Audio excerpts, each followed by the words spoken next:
दोस्तों, मेरे चैनल में आपका स्वागत है। आज के इस वीडियो में मैं आप लोगों को बताऊंगा कि अगर आपने अपने दिल के करीब व्यक्ति को उधार पैसा दिया, आपने किसी रिश्तेदार को पैसा दिया और यहाँ पर आपने कोई भी लीगल एग्रीमेंट नहीं किया, क्योंकि अगर रिश्तेदार को आप पैसा देंगे और एग्रीमेंट बनाएंगे तो यहाँ पर रिश्ता ही खराब हो जाएगा। तो आपने विश्वास में आकर उधार पैसा दे दिया और जो व्यक्ति आपका दिल के करीब था अब वो आपका दुश्मन बन गया है, वो आपकी हर जगह बुराई कर रहा है और आपकी गलती बस यहाँ पर यह है कि आपने उसे उधार पैसा दिया और अब आप अपना पैसा उधार मांग रहे हैं। तो अब सवाल उठता है कि आप यहाँ पर अब क्या करेंगे। दोस्तों, अगर आपने किसी रिश्तेदार को उधार पैसा दिया है और अगर आप पैसा मांग रहे हैं और वह अगर नहीं दे रहा है, आप उसे व्हाट्सएप करते हैं तो भी वह आपसे कुछ दिनों का समय मांगता है, फ़ोन करते हैं तो भी समय मांगता है, तो आप यहाँ पर थोड़ा सा चालाकी करें। आप जो व्हाट्सएप करते हैं उस चैट का आप स्क्रीनशॉट ले लें, या फिर जब फ़ोन से बात होती है आप पैसा मांगते हैं तो वह कहता है कि मैं इस डेट को नहीं बल्कि उस डेट को दूंगा, तो आप उसे रिकॉर्ड कर लें। तो यहाँ पर रिकॉर्डिंग करने से या फिर स्क्रीनशॉट लेने से होगा यह, उसकी बातों से यह साबित हो जाएगा कि उसने आपका पैसा लिया है, क्योंकि आपने उसे जो पैसा दिया आपने कोई एग्रीमेंट नहीं बनाया। लेकिन अगर आप व्हाट्सएप पर मांगते हैं तो वह टाइम मांगता है, या फिर फ़ोन से मांगते हैं तो वह टाइम मांगता है, तो यहाँ पर यह दर्शाता है कि वह एक्सेप्ट करता है कि उसने आपका उधार पैसा लिया है।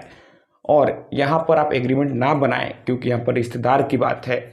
लेकिन आप उसे जब उधार पैसा दें तो आप यूपीआई के माध्यम से, यानी गूगल पे, फ़ोन पे या फिर चेक के माध्यम से, फ़ोन बैंकिंग, नेट बैंकिंग के माध्यम से दें, जिससे कि यह सबूत रहे कि आपने उससे उधार पैसा दिया है। और आप डिस्क्रिप्शन में, जैसे आप गूगल पे करते हैं तो क्यों पैसा दे रहे हैं, रीज़न लिखने का आता है, आप डिस्क्रिप्शन में कुछ लिख सकते हैं ताकि यह एक सबूत रहे। उसके बाद जब आपने उसे पैसा दे दिया है और अब वो टाल मटोल कर रहा है तो आपने पहले ही चैट का स्क्रीनशॉट ले लिया या फिर फ़ोन से रिकॉर्डिंग कर लिया, उसके बाद आपको सीधे कोर्ट में केस नहीं करना है। आपको सबसे पहले उसे वकील के माध्यम से लीगल नोटिस देना है। कई लोगों का यह सवाल होता है कि लीगल नोटिस भेजने में कितना खर्च आता है। अगर आप लीगल नोटिस भेजने के लिए वकील को हायर करते हैं तो यह हर वकील टू वकील जो फ़ी होगा लीगल नोटिस का वह वेरी हो सकता है, लेकिन आमतौर पर 2000 से लेकर 5000 रुपये तक लीगल नोटिस का वकील चार्ज करते हैं। कौन वकील कितना सीनियर है, कितना एक्सपीरियंस है, उनका फ़ी इस बात पर डिपेंड करता है। लीगल नोटिस का कोई भी फ़ी निर्धारित नहीं है। जो वकील जितना सीनियर होगा वो अपने सीनियरिटी के आधार पर आपसे फ़ी चार्ज करेगा। तो आप अपने वकील के माध्यम से पहले उसे लीगल नोटिस दें।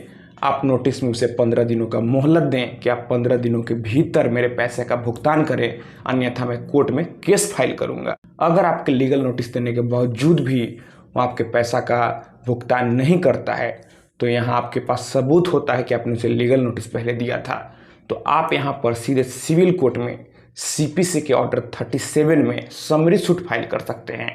और जब आप कोर्ट में समरी सूट फाइल करते हैं तो कम समय में ही आपके केस पर सुनवाई होती है और फिर कोर्ट उस व्यक्ति से पैसा आपको दिलाता है। तो दोस्तों, अगर आपने किसी रिश्तेदार को उधार पैसा दे दिया है और आपने कोई एग्रीमेंट नहीं किया है तो जब आप उसे पैसा मांगते हैं तो उसे आप उस बातों को रिकॉर्ड करें, फिर आप उसे पहले लीगल नोटिस दें। और जब आप पैसा मांगते हैं तो आपको धमकी देता है, जान से मारने की धमकी दे, गाली दे, गलौज दे, तो आप यहाँ पर पुलिस से भी शिकायत कर सकते हैं, क्योंकि यहाँ पर क्रिमिनल केस भी बनता है। या फिर अगर पुलिस ना सुने तो आप कोर्ट में केस फाइल करने के लिए स्वतंत्र हैं, लेकिन कोर्ट में जाने से पहले आप अपने वकील के माध्यम से उसे लीगल नोटिस दें।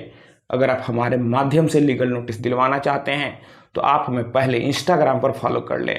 मेरा इंस्टाग्राम पर यूजर नेम है प्रीतेश1584, आप हमें वहाँ पर फॉलो करें। लेकिन लीगल नोटिस की जो मेरी सर्विस है वो मेरी पेड सर्विस है। तो दोस्तों, मैं आशा करता हूँ आपको ये वीडियो पसंद आई होगी। दोस्तों, आप इस वीडियो को अधिक से अधिक अपने दोस्तों और रिश्तेदारों में भी ज़रूर शेयर करें। हम लोग मिलते हैं अगले वीडियो में एक नए टॉपिक के साथ। तब तक आप अपना और अपने परिवार का ख्याल रखें।